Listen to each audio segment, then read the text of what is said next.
नाजरीन, आज का हमारा मौजू है शादी से पहले तिब्बी जांच। जजामी से ऐसे अलहदा रहो जैसे शेर से अलहदा रहते हो। बीमार ऊंट को तंदुरुस्त के पास ना ले जाओ, ना खुद नुकसान उठाओ ना दूसरों को नुकसान पहुंचाओ। ये दोनों सही अहादीस छूत छात से बचने का इशारा करती है। आज मुत्तदिद तरक्की याफ्ता मुल्कों ने शादी से कबल तिब्बी जांच का कानून पास किया है।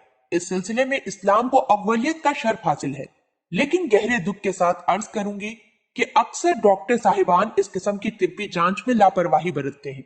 इसी तरह मियाँ बीवी भी इससे दूर भागते हैं, जिससे उनके और उनकी औलादों के लिए आगे चलकर बड़ी बड़ी दुश्वारियां पैदा होती हैं। इलावा अजीज शादी के ख्वाहिशमंद लड़के लड़कियों की यह जिम्मेदारी है कि किसी पोशीदा या मुत्तदी बीमारी में मुब्तला हो तो हरगिज हरगिज शादी ना करें।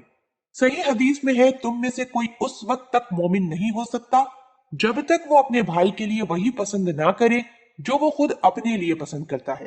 डॉक्टर वजी जैनुल आबिदीन लिखते हैं, इन अहादीस न खुद नुकसान उठाओ न दूसरों को नुकसान पहुंचाओ वगैरह से मैं ये नतीजा अखज करता हूँ कि लायक और मुनासिब औरत के इंतखाब और उससे मुजरत के दफिया के लिए। इसी तरह लड़के को अजियत से बचाने के लिए ये जरूरी है कि इस्लामी निजाम में शादी से कबल तिब्बी जांच का जो अमल मकसूद है उसको रिवाज दिया जाए। खास तौर पर यह जानने के लिए भी कि किस किस्म की औरतें ज्यादा बच्चा पैदा करने की सलाहियत रखती हैं, कौन से मर्द मुत्तदी अमराज से महफूज हैं, उनमें कोई नामर्द, पागल या कोई लड़की बांझ तो नहीं।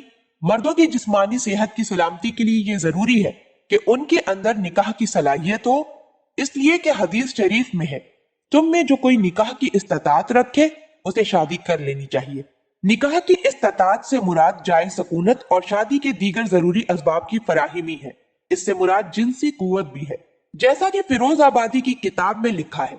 इसलिए शादी की ख्वाहिशमंद लड़के लड़कियों को शादी से पहले चंद आजमाइशी तजर्बात से होकर गुजरना जरूरी है, जिसका मकसद वाज़े है कि इत्मीनान हासिल हो, नुक्स और कोताही का इल्म हो और कमजोरी या बीमारी जो कुछ दरपेश हो उसका अजाला मुमकिन हो सके। अल्लाह पाक हम सबको दीन की समझ अता फरमाए और उसके मुताबिक जिंदगी बसर करने की तौफीक अता फरमाए। आमीन।